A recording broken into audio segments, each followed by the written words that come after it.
Boa tarde a todos. Eu vou ler uma escritura aqui em Timóteo 4, do verso 14 ao 16.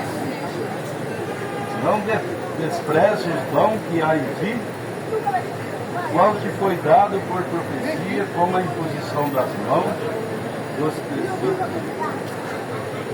Medita essas coisas, ocupa-te nelas, para que o teu aproveitamento seja manifestado a todos. Tem cuidado de ti mesmo e da doutrina. Persevera nessas coisas, porque fazendo isso, te salvarás tanto a ti como mesmo os que te ouvem. Amém. Nós vemos que há um mandamento de Deus, em Mateus 28:19, que ele fala: ide por todas as nações, ensinando-as e batizando em nome do Pai, do Filho e do Espírito Santo. E que o Evangelho fosse pregado para toda criatura. Então, quando a gente sai na rua assim para evangelizar, nós estamos cumprindo esse mandamento de Deus.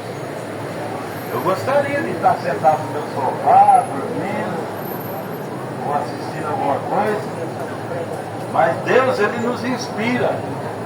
Porque nós sabemos que a alma de muitos estão sem conhecer a Deus ainda. Muitas pessoas. Às vezes eles conhecem a Deus da maneira que uma igreja, certa igreja, ensinou ele. E se essa igreja ensinou ele de uma maneira que não é bíblica, aí essa pessoa, mesmo estando em uma igreja, ela está enganada. Ela está sendo iludida com aqueles ensinamentos. Nós vemos muitas igrejas nessa condição, principalmente nessa era. E nessa era, a Bíblia fala que haveria uma corrupção. Aqui mesmo nesse capítulo fala, ó, apostasia dos últimos tempos. Mas o Espírito expressamente diz que nos últimos tempos apostatarão alguns da fé, dando ouvido a espíritos enganadores e a doutrina de demônios, pela hipocrisia de homens que falam mentiras, tendo cauterizado sua própria consciência. Então há muitos pregadores que estão dessa maneira, com a mente cauterizada. Eles não querem ouvir a verdade. Eles querem comercializar a palavra de Deus para se dar bem na vida. Quando na verdade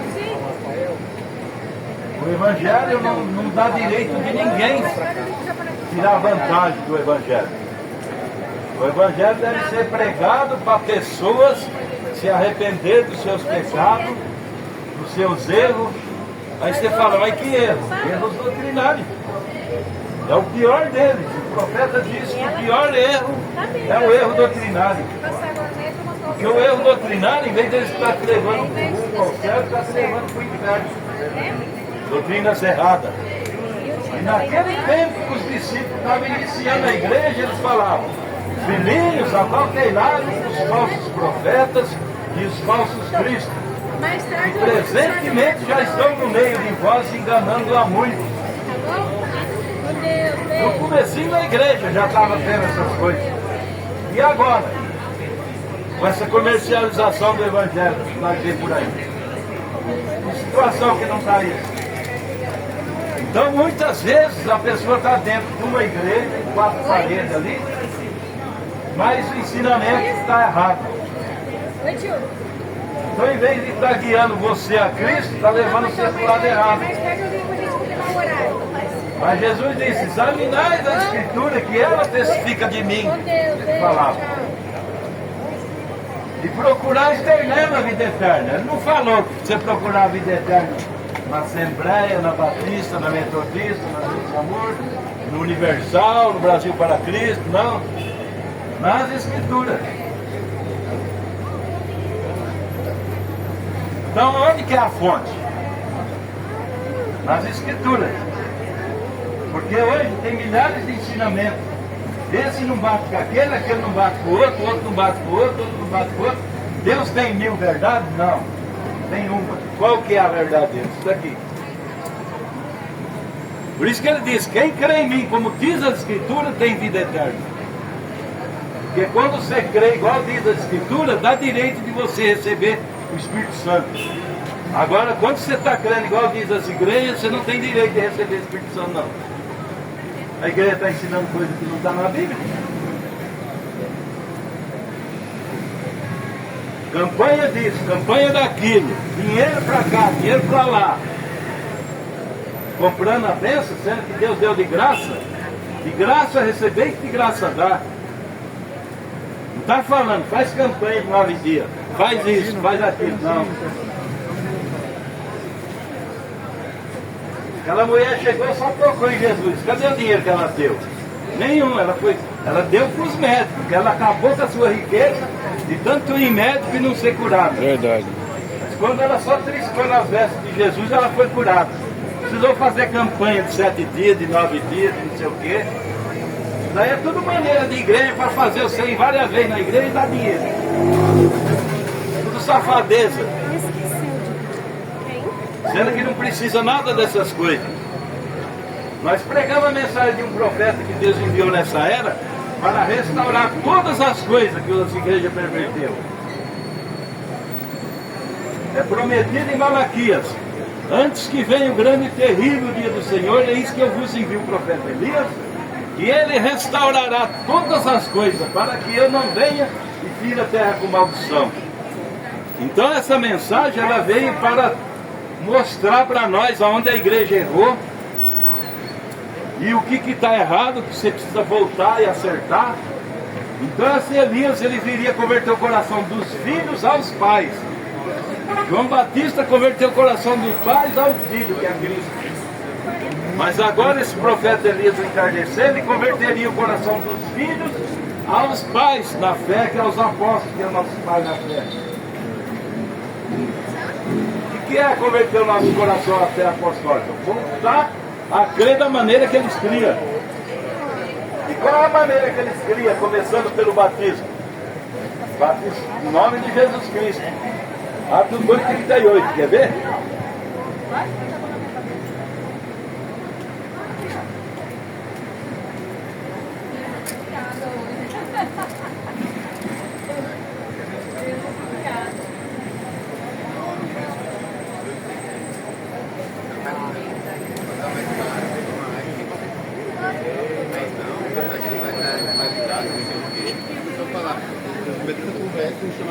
As primeiras conversões foi com os apóstolos, isso daqui, ó. Eles receberam a ordem em Mateus 28:19 para ir batizar no nome do Pai, do Filho e do Espírito Santo. Olha qual que é o nome do Pai, do Filho e do Espírito Santo aqui, ó. As primeiras conversões, ouvindo eles isto, compungiram em seu coração e perguntaram a Pedro e aos demais apóstolos: que faremos, varões e irmãos? Disse-lhe Pedro: arrependei-vos cada um de vós, seja batizado em nome de Jesus Cristo para perdão dos pecados, e recebereis o dom do Espírito Santo, porque a promessa vos diz respeito a vós, a vossos filhos e a todos que estão longe, tanto quanto Deus chamar, até a consumação do século. Então essas promessas é para nós. Nós temos que voltar aqui, crer dessa maneira. Por que trocaram esse batismo? Em 325 depois da morte de Jesus Cristo foi trocado o batismo. Em vez do nome do Senhor Jesus Cristo, trocaram para os títulos de Pai, Filho e Espírito Santo.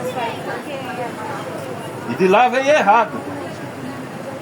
Mas até 325 depois de Cristo, a própria Igreja Católica tem um documento lá em Roma mostrando Marcos e Públio Décio, o batizando e o que estava sendo batizado.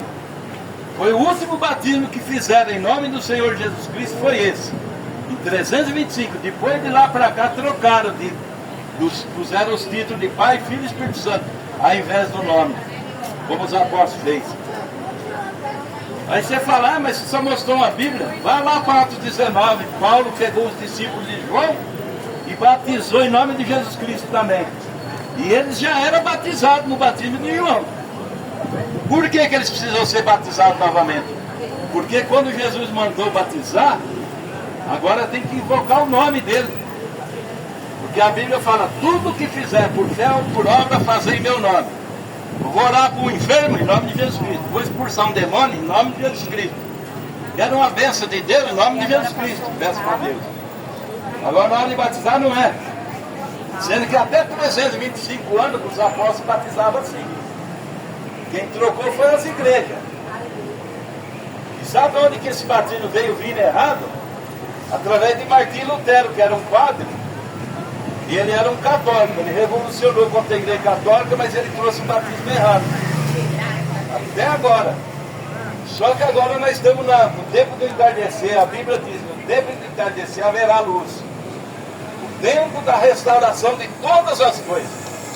Todas essas coisas que as igrejas vêm pervertendo, esse profeta veio restaurar. Trazer a nossa fé, a fé apostólica novamente. Para que, Malaquias fala, para que Deus não venha vir a terra com maldição.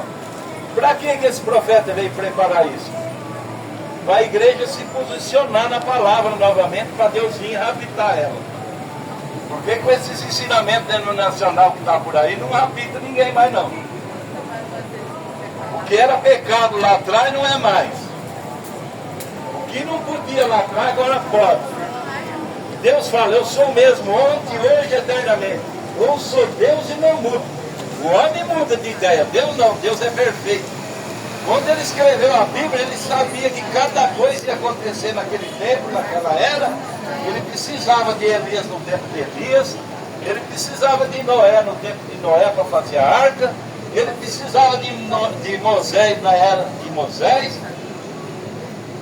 ele precisava de João Batista para percursar a primeira vinda de Cristo, ele precisava desse Elias para percursar a segunda vinda dele. Tanto é que ele desceu no rio Ohio, na nuvem, igual ele fez com João Batista. A luz veio e pousou em Jesus quando ele estava sendo batizado. Aquela mesma luz veio e pousou nesse profeta. E bradou a voz daquela coluna de fogo. Assim como enviei João Batista para percursar a minha primeira vinda, tu e tua mensagem percursará a minha segunda vinda. Grave as mensagens. Aí ele começou a gravar, tudo que ele pregava na igreja ele gravava. Nós temos essas mensagens dele em literatura. Da fita eles pôs para a literatura. Da literatura agora foi pendrive. Então esse profeta é a boca de Deus para o povo nesta era. E ele começou restaurando esse batismo. Você vai procurar na Bíblia que jeito que os apóstolos batizou, só dessa maneira. Por quê? Porque é a maneira de Deus. Não sei se você lembra que Deus falou que a chave estava na mão de Pedro. Falou, a chave do reino do céu está dada a ti, Pedro. Qual foi essa chave? No dia de Pentecostes, quando falaram, o que devemos fazer, meus irmãos? A chave. Olha ele abrindo a porta com a chave. Arrependei-me e convertei cada um de vós e será batizado no nome de Jesus Cristo. Era a chave abrindo a porta. Para você ser batizado como é.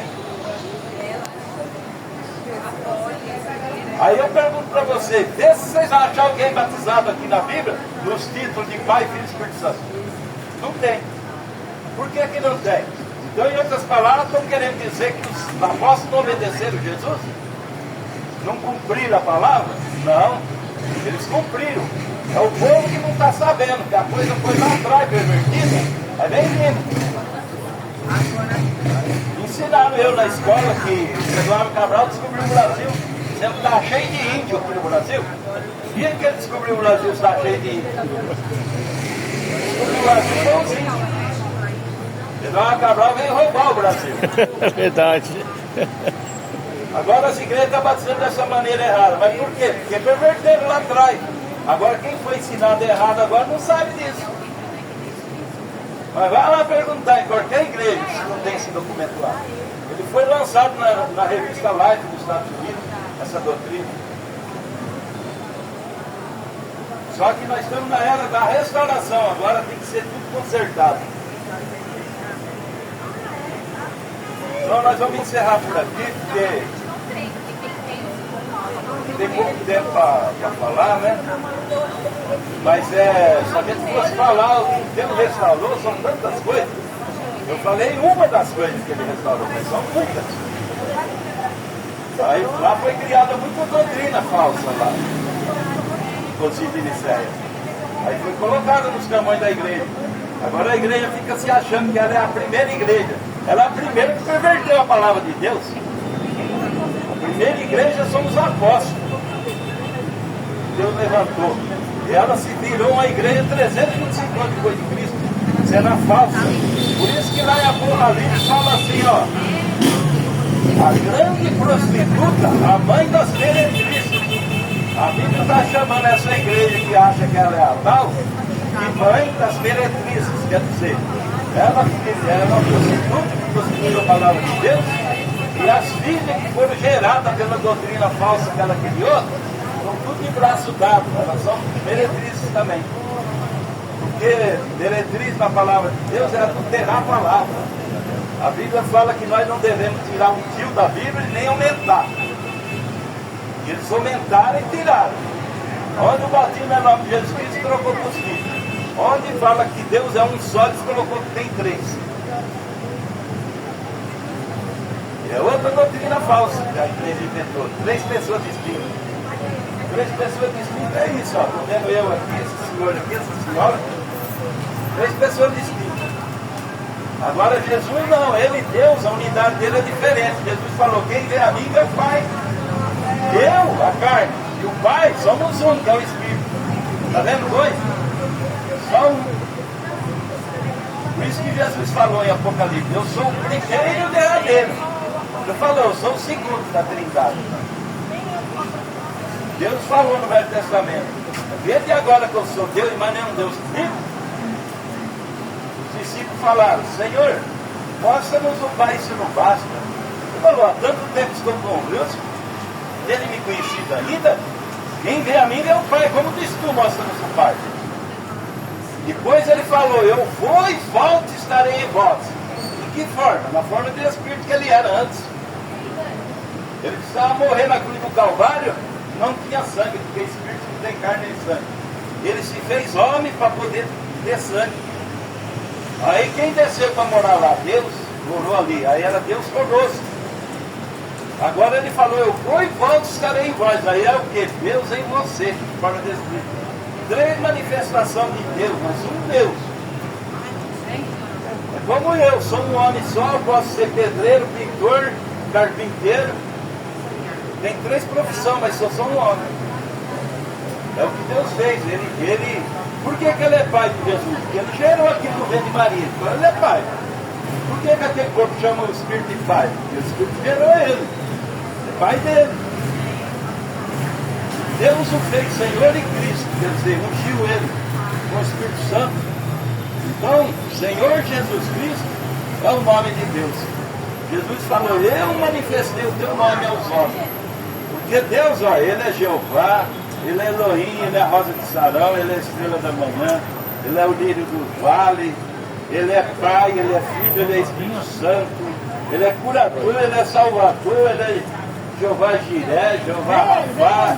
Mas faz dele mil Deus? Não, ele é um só. Amém. Mas ele é todas essas coisas, ele não é só Pai, Filho e Espírito Santo, ele é tudo isso. Porque Deus, ele enche céus e terra. Então nós vamos encerrar por aqui.